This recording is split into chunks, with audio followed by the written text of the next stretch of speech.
And you carry a watch, gives you more than time. It gives you an identity, it tells a story. We were inspired by this Su Song character and the clock tower that he designed. That 11th century figure who revolutionized timekeeping inspired a Hong Kong-based French entrepreneur to become the first purveyor of limited edition, luxury Chinese timepieces. The idea behind the Chinese timekeeper, it's quite simple. I wanted to bring exclusive timepiece of Chinese heritage, to do limited edition, special edition timepieces which are handcrafted, good quality, reliable, accurate watches. But that comes with a Chinese story, a Chinese aesthetics that are, proudly Chinese overall.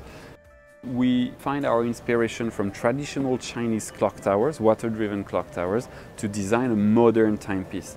And it's all about giving a unique story, having a unique design, so that the customer can be wearing something niche, unique, that tells a story.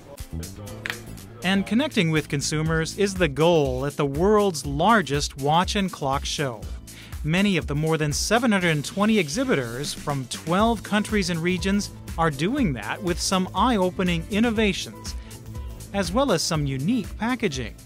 The Hong Kong Watch and Clock Fair is also where you'll find international brands launching new products.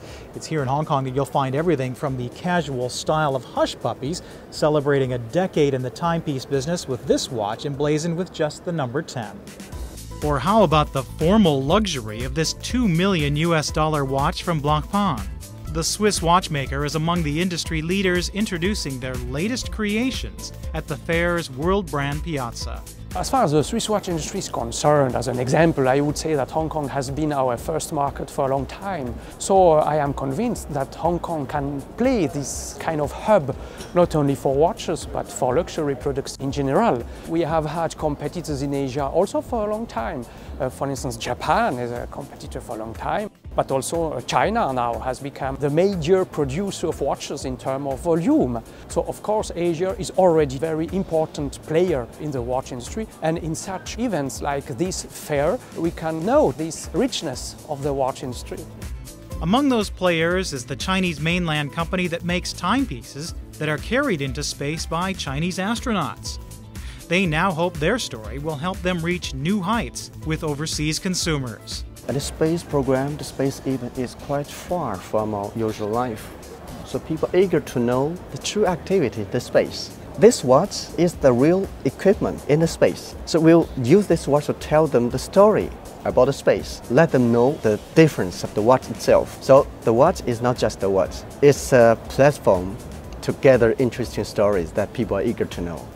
And use this collection, we let the international market to know the watch itself, the collection, and the brand.